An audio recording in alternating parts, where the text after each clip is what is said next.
John Elia कहते थे, कौन इस घर की देखभाल करे, रोज एक चीज टूट जाती है। आज कांग्रेस पार्टी के नेता भी यही सोच रहे होंगे कि कब तक ऐसे प्रोपेगेंडा बनाकर कांग्रेस की देखभाल की जाए। रोज एक प्रोपेगेंडा की हवा निकल जाती है। अब देखिए ना, कल संसद में प्रियंका गांधी वाड्रा ने भाषण दिया। उनके भाषण से कांग्रेस का एक और प्रोपेगेंडा ध्वस्त हो गया कि प्रियंका गांधी तो बहुत बेहतरीन नेता हैं, बहुत बेहतरीन वक्ता हैं। वे तो बिल्कुल इंदिरा गांधी जैसी दिखती हैं, क्योंकि उनकी नाक भी इंदिरा गांधी जैसी ही है। जमकर माहौल बनाया गया था। इकोसिस्टम ने सोशल मीडिया पर खूब हो हल्ला मचाया था कि प्रियंका गांधी वाड्रा पहली बार लोकसभा में बोलेंगी। वे लगभग 30 मिनट तक बोली भी, लेकिन जब उनका भाषण खत्म हुआ तो आम जनता के बीच में एक ही चर्चा थी कि क्या नया बोला, क्या तथ्यात्मक बोला, क्या धारदार बोला, क्या सत्य बोला। आइए देखते हैं कि आखिरकार लोग प्रियंका गांधी वाड्रा के भाषण को गंभीरता से लेते क्यों दिखाई नहीं दे रहे। देखिए, हमने प्रियंका गांधी वाड्रा का 31 मिनट और 49 सेकंड का ये पूरा भाषण सुना। उसे सुनकर जो हमें समझ आया वो ये है कि उन्होंने जो कुछ अपने भाषण में कहा, सत्ता में रहते हुए उनकी पार्टी ने बिल्कुल उसके उलट आचरण किया, या फिर अभी भी जिन राज्यों में कांग्रेस की सरकारें हैं वहां उनकी सरकारों का आचरण उनके भाषण के विपरीत दिखाई देता है।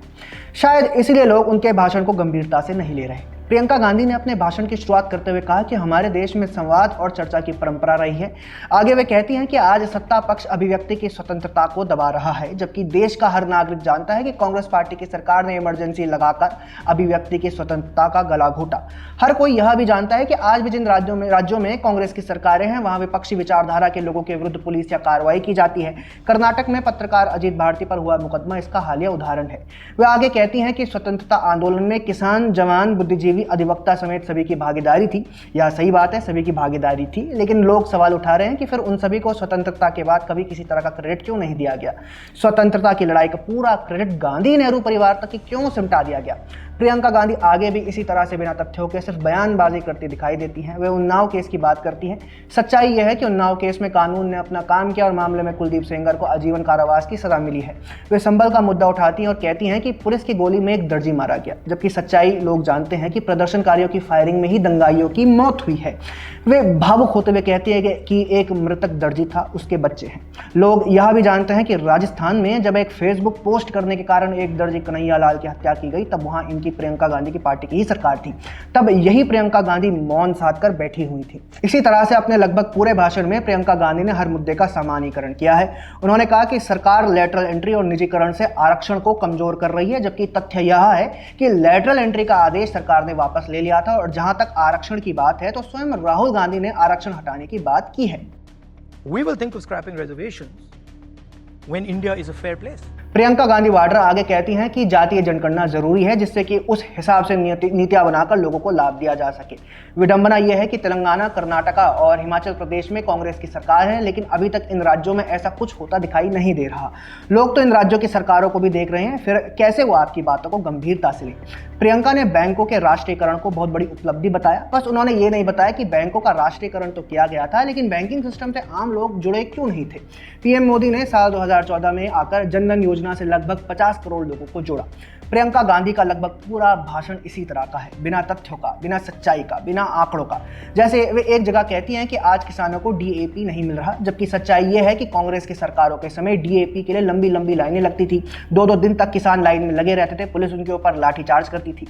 सच्चाई यह है कि आज आपको देश के किसी भी हिस्से में डीएपी के लिए लाइन लगी हुई नहीं मिलेगी। फिर लोग कैसे उनके भाषण को गंभीरता से लेंगे। आगे वे कहती हैं कि सरकार संसद में मुद्दों पर चर्चा नहीं कर रही है। वे यह भी कहती हैं कि पीएम मोदी संसद में बहुत कम आते हैं, जबकि सच्चाई पूरा देश देख रहा है कि कांग्रेस पार्टी और स्वयं प्रियंका गांधी संसद चलने ही नहीं देती, तो चर्चा कहां से होगी। अडानी के मुद्दे पर संसद में कांग्रेस पार्टी कभी मास्क लगाकर, कभी झोला लेकर, कभी छापा वाली टी शर्ट पहनकर पहुंचती है, वहां नाटक खेलती है। फिर संसद कैसे चले और पीएम मोदी आकर तो करे क्या। प्रियंका गांधी वाड्रा यही नहीं रुकी। उन्होंने आगे कहा कि हिमाचल प्रदेश किसान बहुत दुखी हैं। लोग जानते हैं कि हिमाचल प्रदेश में कांग्रेस की सरकार है, किसान दुखी हैं, तो इसके लिए कांग्रेस सरकार जिम्मेदार है। केंद्र पर इसका दोष कैसे डाला जा सकता है। लेकिन प्रियंका गांधी तो राहुल गांधी की बहन है, वो तो ऐसा कर सकती हैं। शायद इसीलिए लोगों ने उनके भाषण को गंभीरता से नहीं लिया। अब और आगे बढ़ते हैं। आगे वे 1975 की बात करती हैं और कहती हैं कि बैलेट पेपर से मतदान करवा लो।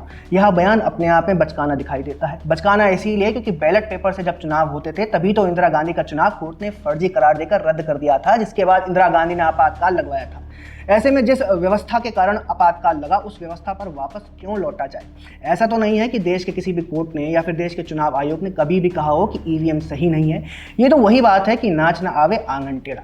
जनता ने महाराष्ट्र हरियाणा के चुनाव में कांग्रेस के इस प्रोपेगेंडा को पहले ही नकार दिया है। प्रियंका गांधी अपने भाषण में एक बात और करती हैं। वे कहती हैं कि जब तक कांग्रेस सत्ता में रही थी तब तक कभी अभिव्यक्ति की स्वतंत्रता को नहीं कुचला गया। वे कहती हैं कि लोग तब खुलकर बातें करते थे, आलोचना करते थे और उन पर कभी कोई कार्रवाई नहीं होती थी। अब आप बताइए, लोग इसको सीरियसली कैसे लेंगे, जबकि वे जानते हैं कि इंदिरा गांधी की आलोचना करने पर आपातकाल लगा। 1949 में मजरूर सुल्तानपुरी ने पंडित नेहरू की आलोचना की तो उन्हें जेल में डाल दिया गया था। ऐसे सभी उदाहरण बताएं तो घंटे भर की वीडियो अलग से बनानी पड़ जाएगी। इसके अलावा प्रियंका गांधी ने अडानी मुद्दे को लेकर भी वही आरोप दोहराए जो हर दिन राहुल गांधी बोलते हैं और जिन्हें देश का सुप्रीम कोर्ट जांच के बाद खारिज कर चुका है। ऐसे में आप बताइए कि कैसे देश की जनता प्रियंका गांधी को सीरियसली ले? प्रियंका गांधी के भाषण से एक बात स्पष्ट है कि इकोसिस्टम ने प्रियंका गांधी को लेकर जो बबल बनाया था उसका जो थोड़ा बहुत हिस्सा बचा था वो भी फूट गया। प्रियंका गांधी के भाषण को लेकर आपका क्या कहना है? कमेंट सेक्शन में हमें जरूर बताएं। हमारा कंटेंट पसंद आया हो तो हमारा चैनल भी फॉलो कर लें। जय हिंद।